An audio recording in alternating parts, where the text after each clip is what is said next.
जय श्री कृष्णा, राधे राधे। आज हम सुनेंगे जेठ मास कथा के 9 अध्याय की कथा। बोलिए कृष्ण भगवान की जय हो, विष्णु भगवान की जय हो। स्कंद जी कहते हैं, हे ऋषियों सुनो, मैं आपसे एक पवित्र और पाप नानी कथा का वर्णन करता हूँ, जिसके सुनने मात्र से आपके मन में जितने भी संशय हैं वे सभी दूर हो जाएंगे। विंध्य पर्वत के उत्तर भाग में एक कीर्तिमान देवता अतीत पूजक मेधावी नाम के श्रेय ब्राह्मण रहते थे। उनकी पत्नी का नाम चंद्रावती था और वह गौतम कुल में उत्पन्न हुई थी। उनकी पत्नी पतिव्रत, धर्म में पारायण और पति सेवा में तत्पर रहती थी। गृह कार्य में लीन, सदा प्रिय वचन बोलने वाली थी। मेधावी नित्य कृषि कर्म करते और ब्याज की वृत्ति करते। बहुत दिनों तक संतान न होने के कारण मेधावी बहुत दुखी हो गए और अत्यंत चिंता के कारण उनकी स्मरण शक्तिहीन हो गई। निरंतर चिंता में रहने के कारण उन्हें क्षय रोग भी हो गया। उन्होंने रोग मुक्ति के कारण मणि मंत्र और औषधि के द्वारा विविध प्रकार के उपायों को किया, लेकिन कोई भी परिणाम नहीं निकला। कुछ समय बाद मेधावी को दारुण कुष्ठ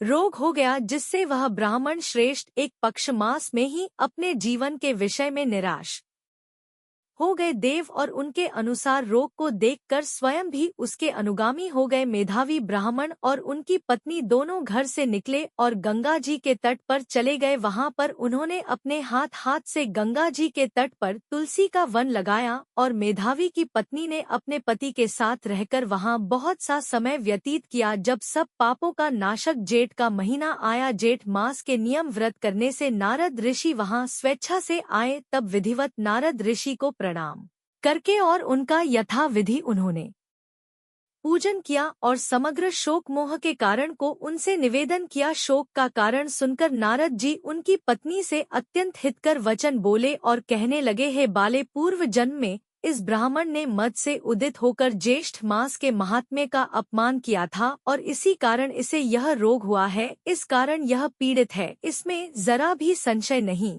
अब तुम इस पाप दोष के निवारण के लिए जेठ मास में व्रत करो, जो कि सुख सौभाग्य को देने वाला है और गौरी नाम से विख्यात है। इस प्रकार उन्होंने व्रत की विधि बताई। नारद जी के इस प्रकार कहने पर दूरदर्शनी ब्राह्मण पत्नी ने व्रत को स्वीकार कर नारद जी का पूजन किया और नारद जी के चले जाने पर चंद्रावती ने पृथ्वी पर नारद मुनि के कहे अनुसार भक्ति युक्त चित्त से श्रद्धा पूर्वक इस व्रत को किया। गौरी व्रत के अनुष्ठान मात्र से मेधावी सब ब्राह्मणों में श्रेष्ठ हो गया। उसके बाद श्रेष्ठ उद्यापन कर्म को करके ब्राह्मणों का पूजन किया और उन्हें तृप्त किया। धन और अनेकों गोधन देकर उनको विधि से खीर आदि से बहुत से ब्राह्मणों को भोजन कराया। स्त्री और बांधव सहित व्रत का पारणा करके अपने घर आ गए। मेधावी के घर आते ही पुरवास होने महान उत्सव मनाया। उत्सव में एकत्रित होकर सुहृदय पूर्व वासियों के पूछने पर मेधावी ने सब समाचार कहा। उस समय इस महात्म्य के श्रवण से सब विस्मित हो गए। दूसरे वर्ष जेठ महीना आने पर दोनों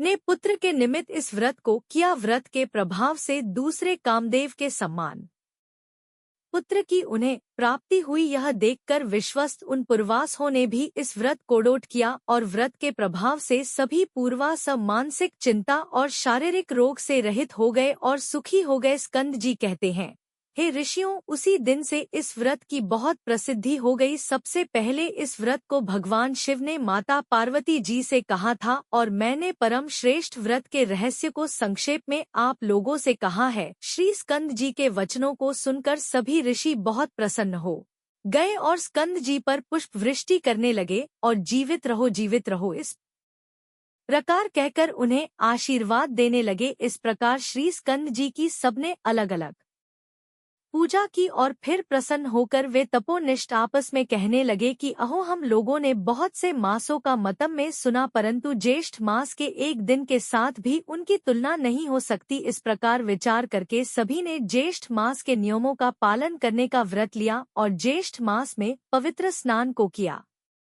स्कंद जी कहते हैं, ऋषियों, जेठ महीना आने पर भगवान विष्णु के मंदिर में जाकर दशहरा व्रत करना चाहिए। एकम से लेकर दशमी तिथि तक भागीरथी के जल में स्नान करना चाहिए। ऋषि कहने लगे, हे स्कंद जी, इस व्रत का नाम दशहरा व्रत क्यों पड़ा, एकम तिथि में स्नान क्यों करना चाहिए और कब तक करना चाहिए, यह सारी बातें आप हमसे विस्तार से कहिए। तब स्कंद जी कहने लगे, हे ऋषियों, जेठ मास में शुक्ल पक्ष दशमी तिथि बुधवार, हस्त नक्षत्र, गरकण आनंद योग, व्यापात योग, कन्या राशि के चंद्रमा और वृष राशि के सूर्य होने पर स्नान, दान और पूजन आदि करने से मनुष्य सब पापों से मुक्त हो जाते हैं। हे ब्राह्मणों, अन्याय से पराय द्रव्य को हरना, शास्त्र विरुद्ध हिंसा करना, पराई स्त्री से भोग करना, यह 3 प्रकार के कायिक कर्म कहे गए हैं। कठोर वचन बोलना, झूठ बोलना, किसी की चुगली करना, राजा की देश की आय को निपयोजन व्यय करना, ऐसे 4 प्रकार के अशुभ फल देने वाले वाचिक कर्म कहे गए हैं। दूसरे की बुराई की इच्छा करना परलोक कुछ भी नहीं है और यह शरीर ही आत्मा है, ऐसा विचार और प्रचार करना, यह 3 प्रकार के मानस पाप कर्म कहे गए हैं।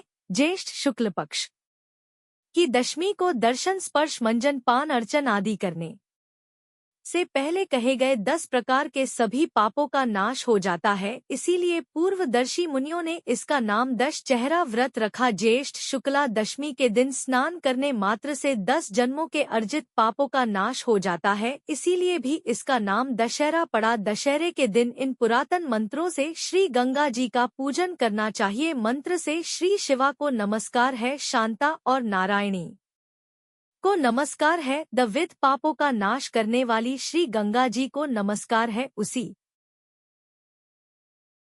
स्थान में महाओजस्वी 10 देवताओं का भी पूजन करें। 10 देवताओं के नाम है नारायण, महेश, ब्रह्मा, सूर्य, भागीरथ, हिमवान, स्कंद, गणेश, चंडी और सोम। इनका अपनी शक्ति के अनुसार पूजन करके 10 फलों का पृथक पृथक पूजन करें। सतु के 10 पिंड बनाकर जल में छोड़े, 10 पसर तिल 10 ब्राह्मणों को देकर गंगा सर्वर रूपण नमः इस मंत्र से पूजन करें और अपनी शक्ति के अनुसार गुड़ के 10 पिंड देवे, यथा शक्ति स्वर्ण के मद, कच्छप, मंडूक, शिशुमार आदि बनाकर चांदी का या किसी और धातु का, और अगर इतना भी ना हो सके तो मिट्टी का ही बनाकर उसका पूजन करें और उसे जल में छोड़ दें। उसके बाद 10 शेर तिल धान्य और जो ब्राह्मणों को देवे 10 ग का दान ब्राह्मणों को देवे। इस प्रकार कंजूसी ना करते हुए पूजन करें और दान करें। पकवान और खीर का भोजन ब्राह्मणों को करावे तो 10 जन्मों के अर्जित पापों से मुक्त हो जाते हैं। इसमें जरा भी संशय नहीं है। जेठ मास के शुक्ल पक्ष को एकम तिथि से लेकर दशमी तिथि तक तशास में तीर्थ में स्नान करने वाला समस्त पापों से छूट जाता है। जेठ मास के शुक्ल पक्ष की एकम से लेकर समस्त जन्मों के पापों को नाश करने वाली दशमी तिथि तक सभी तिथियों में क्रम से स्नान करना चाहिए। ऐसा करने वाला मनुष्य श्रेष्ठ होता है। दशहरे के दिन दशाश्वमेधेश्वर के लिंग का दर्शन करने से 10 जन्मों के अर्जित पापों का नाश हो जाता है, इसमें जरा भी नहीं है और 10 योगा नाम से इसकी प्रसिद्धि होती है। दशमी के दिन तो 10 योगों का संबंध हो अथवा ना हो, अकेले ज्येष्ठ मास ही सर्वश्रेष्ठ है। समस्त योगों से रहित होने पर भी केवल ज्येष्ठ मास में ही निश्चित रूप से मनवांछित फल प्राप्त होता है। हे ऋषियों, जैसे आकाश में नक्षत्र गणों के साथ चंद्रमा शोभित होते हैं, वैसे ही योगों का साथ ज्येष्ठ मास में शोभित होता है। इस तरह से मैंने आपसे दशहरा व्रत का पूर्ण वर्णन किया। जो कोई भी इस व्रत को करता है वह सभी पापों से मुक्त हो जाता है और सभी मनवांछित वस्तुओं को प्राप्त करता है। बोलिए कृष्ण भगवान की जय हो, विष्णु भगवान की जय हो।